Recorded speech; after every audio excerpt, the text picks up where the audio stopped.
Welcome to KRR kitchen. இன்றைக்கி நம்ம கிச்சனில் பார்க்க போகிற ரெசிபி எலுமிச்சை ஊறுகாய் எப்படி செய்கிறதுன்னு தான் பார்க்க போகிறோம். இந்த ஊறுகாய் செய்கிறதுக்கு ஒரு சின்ன சின்ன டிப்ஸ்லாம் ஷேர் பண்ணியிருக்கேங்க. அந்த டிப்ஸ்லாம் நம்ம ஃபாலோ பண்ணி செய்யும் போது பார்த்திங்கன்னா இந்த ஊறுகாயை நம்ம 6 மாதத்துலேருந்து 1 வருஷம் வரைக்கும் கெட்டு போகாமல் வச்சுக்கலாம். ரொம்ப அருமையாக இருக்கும். நம்ம தயிர் சாதம், ரசம் சாதம், சாம்பார் சாதம்னு எல்லா வகையான சாப்பாட்டுக்கும் சைடிஷாக வச்சு சாப்பிட்றதுக்கு ரொம்ப அருமையாக இருக்குங்க. இந்த ஊறுகாய் எப்படி செய்கிறதுன்னு நம்ம வீடியோக்குள்ளே போய் பார்ப்போம். அதுக்கு முன்னாடி நம்ம சேனலை இப்போ தான் ஃபஸ்ட் டைம் பார்க்குறீங்கன்னா சப்ஸ்கிரைப் பண்ணி வச்சுக்கோங்க. கூடவே பெல் சிம்பிள் ப்ரெஸ் பண்ணி ஆளுங்கிற ஆப்ஷனையும் ப்ரெஸ் பண்ணி வச்சுக்கோங்க. அப்போ தான் நான் போகிற வீடியோஸ் எல்லாம் உங்களுக்கு தொடர்ந்து நோட்டிஃபிகேஷனில் உடனுக்குடனே கிடச்சிக்கிட்டு இருக்கும். இப்போ வாங்க இந்த எலுமிச்சை ஊறுகாய் எப்படி செய்கிறதுன்னு பார்த்துடலாம்.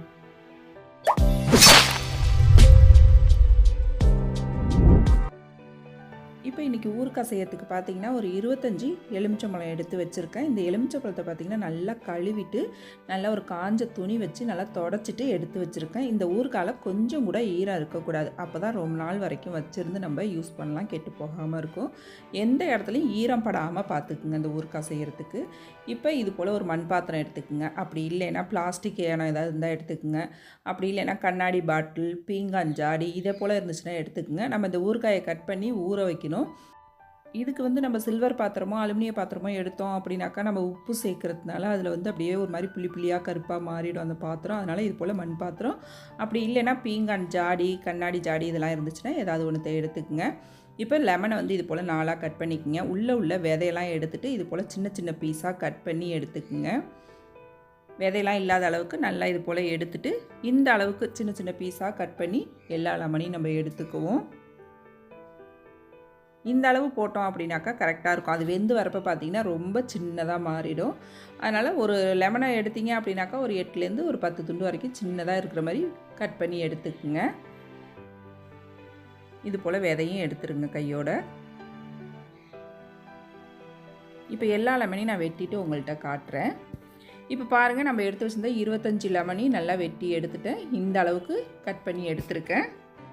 இப்போ இந்த லெமனில் பார்த்தீங்கன்னா கல்லுப்பு நல்லா உங்கள் கையால் இறுக்கி பிடிச்சா ஒரு புடி அளவுக்கு போடுங்க, கரெக்டாக இருக்கும். பத்தலைனா கூட நம்ம தாளிக்கும் போது சேர்த்துக்கலாம். ஒரு புடி அளவுக்கு உப்பு சேர்த்துக்குங்க. உப்பு கொஞ்சம் அதிகமாக தான் சேர்க்கணும் இந்த ஊறுகாய்க்கு. ஏன்னா அதில் உள்ள புளிப்புக்கு தகுந்த அளவுக்கு நம்ம உப்பும் காரமும் சேர்க்குற மாதிரி இருக்கும். ஒவ்வொரு லெமனில் பார்த்திங்கன்னா புளிப்பு அதிகமாக இருக்கும், ஒரு லெமனில் பார்த்திங்கன்னா புளிப்பு கம்மியாக இருக்கும். அதுக்கு தகுந்த மாதிரி தான் நம்ம உப்பு காரம் சேர்க்கணும். இப்போ ஒரு புடி அளவு சேர்த்துருக்கேன். நம்ம தாளிக்கும் போது பார்த்துக்கிட்டு வேணால் சேர்த்துக்கலாம். இப்போ உப்பு சேர்த்து நல்லா குலுக்கி விட்டுருங்க. இது ஒரு 2 நாளைக்கு நம்ம ஊற வைக்கணும். ஒரு தட்டு போட்டு மூடி 2 நாளைக்கு ஊற வைங்க. பகல் ஃபுல்லாக வெயிலில் காய வச்சு வைங்க. வெயிலில் காய வைக்கும் போது பார்த்திங்கன்னா மேலே ஒரு துணி போட்டு கட்டிட்டு மெல்லிசான துணியை போட்டு கட்டி காய வச்சு எடுத்துக்கங்க. 2 நாள் நல்லா ஊறட்டும்.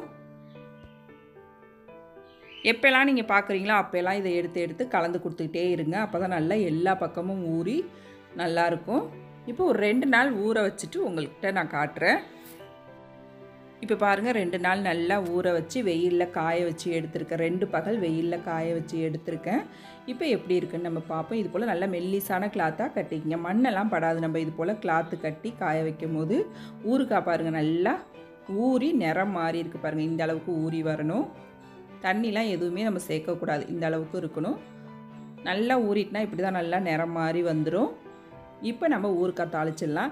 இதே இது நீங்கள் உடனே தாளிக்கணும் அப்படின்னு நினச்சிங்கன்னா இட்லி பானையில் ஆவியில் வேக வச்சுட்டு கட் பண்ணி கூட நீங்கள் தாளிச்சிக்கலாம். உடனே உங்களுக்கு ஊறுகாய் தேவைப்படுது அப்படின்னாக்கா, இல்லை டைம் இருக்குது அப்படின்னா இது போல் செய்யுங்க. இப்படி செய்யும் போது நமக்கு ரொம்ப நாள் வரைக்கும் ஊறுகாய் இருக்கும். இப்போ இதுக்கு ஒரு பொடி ரெடி பண்ணிக்குவோம். அதுக்கு 1 டீஸ்பூன் கடுகு, 1/2 டீஸ்பூன் வெந்தயம் சேர்த்து நல்லா ட்ரை ரோஸ்ட் பண்ணிக்குவோம் இந்த அளவுக்கு செவக்க. இப்போ இதை ஆற வச்சு நல்லா பொடி பண்ணிக்குவோம். ஒரு பிளேட்டுக்கு மாற்றி நல்லா ஆற வச்சு எடுத்துக்குவோம். ஆற வச்சு நல்லா நைஸாக பவுட்ராக்கி எடுத்து வச்சுக்குவோம். இப்போ ஊறுகாய் தாளிக்கிறதுக்கு ஒரு கடாய் வச்சுருக்கேன். இதில் நல்லா ஒரு 100லேருந்து 150 ml அளவுக்கு நல்லெண்ணெய் சேர்த்துக்குங்க. எப்போதுமே ஊறுகாய்க்கு பார்த்திங்கன்னா எண்ணெய் கொஞ்சம் அதிகமாக சேர்த்துக்குங்க. அப்போ தான் நம்ம ரொம்ப நாள் வரைக்கும் வச்சுருந்து யூஸ் பண்ணலாம். நல்லா அந்த எண்ணெயில் ஊற தான் டேஸ்ட்டும் நல்லாயிருக்கும். இப்போ எண்ணெய் சேர்த்து நல்லா காஞ்சதுக்கப்புறம் இதில் 1 டீஸ்பூன் கடுகு, 1/2 டீஸ்பூன் உளுந்து சேர்த்து நல்லா பொரிய விட்டுக்குங்க. நல்லா பொரிஞ்சு செவந்து வரட்டும். நல்லா பொரிஞ்சு செவந்து வந்ததுக்கப்புறம் பார்த்திங்கன்னா இதில் கொஞ்சமாக பெருங்காயத்தூள் சேர்த்துக்குங்க. நல்லா ஒரு 2 கொத்து அளவுக்கு கருவேப்பிலையும் சேர்த்துக்குங்க. சேர்த்து நல்லா கலந்து விட்டுருவோம். இப்போ நம்ம ஊற வச்சு வச்சுருக்க அந்த ஊறுகாயும் இதில் சேர்த்துக்குவோம். சேர்த்து நல்லா ஒரு 3 நிமிஷத்துக்கு இதை வதக்கி விடுங்க. அந்த எண்ணெயில் வதக்கி விட்டுட்டு அதுக்கப்புறம் நம்ம மிளகாத்தூள் சேர்த்துக்கலாம். இப்போ நல்லா ஒரு 3 நிமிஷத்துக்கு கலந்து விடுங்க. நல்லா எண்ணெயில் கலந்து விட்டு நல்லா எண்ணெயிலே வேக வச்சு எடுக்கணும். அப்போ தான் இந்த ஊறுகாய் பார்த்திங்கன்னா நல்லாயிருக்கும். இப்போ நல்லா வதக்கினதுக்கப்புறம் பார்த்திங்கன்னா ஒரு 2.5 டேபிள் ஸ்பூன் அளவுக்கு தனி மிளகாத்தூள் சேர்த்துக்கிறேன். அந்த புளிப்புக்கு தகுந்த அளவு காரம் சேர்த்துக்குங்க. அப்போ தான் நல்லாயிருக்கும். நல்ல புளிப்பாக இருந்துச்சுன்னா நீங்கள் இன்னொரு 1/2 டேபிள் ஸ்பூன் கூட சேர்க்குற மாதிரி இருக்கும். இல்லை கரெக்டான அளவு இருக்குது அப்படின்னாக்கா நீங்கள் காரத்தை சேர்த்துக்கிட்டு டேஸ்ட் பண்ணி பார்த்துட்டு திரும்ப சேர்த்துக்குங்க. வேணுன்னா இதிலே ஒரு 1/2 டீஸ்பூன் அளவுக்கு மஞ்சள் தூள் சேர்த்துக்கிறேன். ஏன்னா அன்றைக்கி சேர்த்த காரம் பார்த்திங்கன்னா எனக்கு கரெக்டாக இருந்துச்சு. அதனால தான் நீங்கள் டேஸ்ட்டு பார்த்துட்டு சேர்த்துக்குங்கன்னு நான் சொல்கிறேன். ஏன்னா லெமன் சமயத்தில் பார்த்திங்கன்னா நல்ல புளிப்பான லெமனாக இருக்கும். அதுக்கு தகுந்த அளவு அந்த காரமும் உப்பும் நம்ம கரெக்டாக சேர்க்கும் போது தான் அந்த ஊறுகாயோட டேஸ்ட்டு சூப்பராக இருக்கும். இப்போ மிளகாத்தூள் மஞ்சத்தூள் சேர்த்ததுக்கப்புறம் நல்லா கலந்து விட்டுருங்க. டேஸ்ட்டு பார்த்தப்போ உப்பு மட்டும் கொஞ்சம் கம்மியாக இருந்துச்சு. ஒரு 1/2 டீஸ்பூன்லேருந்து 1 டீஸ்பூன் அளவுக்கு சேர்த்துக்கிறேன். சேர்த்து விட்டு நல்லா கலந்து விட்டுக்குங்க. இப்போ இந்த ஊறுகாயை பார்த்திங்கன்னா நல்லா கலந்து விட்டு நம்ம வேக வைக்கணும். அடுப்பை சிம்மில் வச்சுக்குங்க.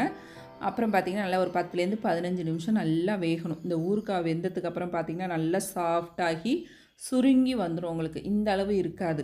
அதே போல் நம்ம ஊற்றின எண்ணெயும் பார்த்திங்கன்னா நல்லா பிரிஞ்சு வரும்.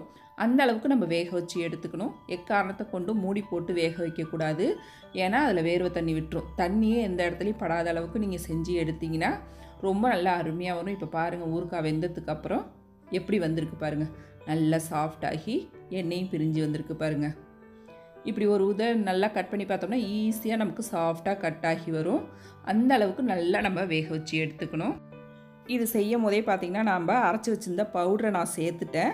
அது வீடியோ எடுக்க விட்டுட்டேன். அதனால் நீங்கள் சேர்த்துக்குங்க. செஞ்சிட்ருக்கும் போதே ஒரு 5 நிமிஷம் கழித்து அந்த பவுடரையும் சேர்த்து நல்லா வேக வச்சுக்குங்க.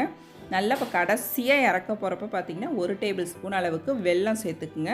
நல்லா அந்த புளிப்பு காரம் இந்த வெல்லம் சேரும் போது இந்த ஊறுகாய்க்கு டேஸ்ட்டு ரொம்ப சூப்பராக இருக்குங்க.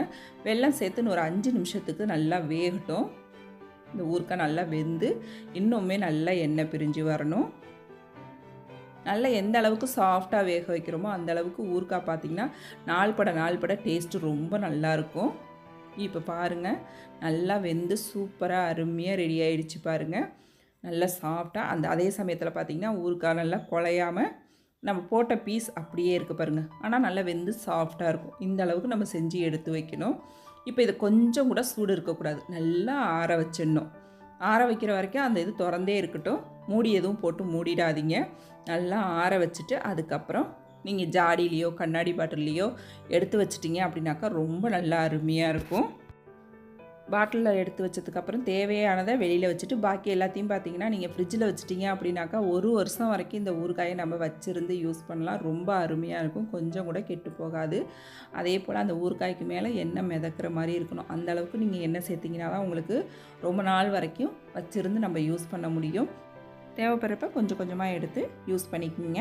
அதே போல் பார்த்திங்கன்னா அந்த ஊறுகாயில் சில்வர் ஸ்பூன் எதுவும் போட்டு வச்சிடாதீங்க. போட்டு வச்சிங்கன்னா ஸ்பூன் வீணாக போயிடும். கருப்பு கருப்பாக புளி புளியாக உளுந்து ஸ்பூன் வீணாக போயிடும். கரண்டியோ ஸ்பூனோ எதுவும் போட்டு வச்சிடாதீங்க.